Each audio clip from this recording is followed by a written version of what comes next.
Mutton fat? Mutton fat দিয়েও আবার পাওভাজি হয় নাকি? যা বাবা, এ আবার কোথাকার খাবার!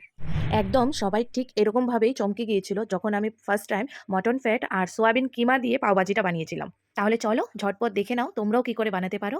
এখানে আমি সোয়াবিন কিমার যে প্যাকেটগুলো হয় সেগুলাই ইউজ করেছি। তোমরা চাইলে সোয়াবিন নর্মাল সোয়াবিনকেও কিমা করে ইউজ করতে পারো। এখানে ফুটন্ত গরম জলের মধ্যে সোয়াবিন কিমাটাকে 5 মিনিট রেখে ভালো করে জলটাকে বের করে নিতে হবে।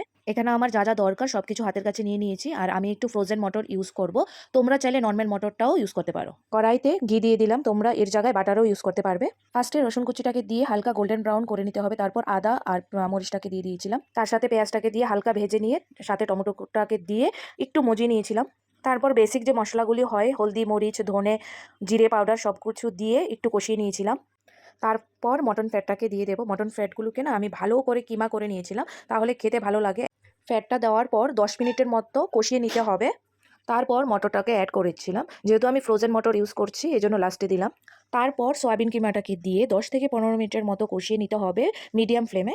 নামানোর আগে গরম মশলা আর ঘি দিয়ে নামিয়ে নিতে হবে।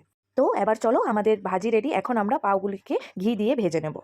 এখানে অনেকে বাটারও ইউজ করে, কিন্তু আমাদের ঘরে বাটার থেকে ঘিয়ের ফ্লেভারটা সবাই বেশি পছন্দ করে। খুব সহজে আর খুবই অল্প টাইমের মধ্যে রেডি আমাদের ডেলিশিয়াস পাউ ভাজি। তো তোমরাও এরকম তৈরি করে সবাইকে অবাক করে দিতে পারো। আজকের মতো এখানেই রইলো, সবাই খুব ভালো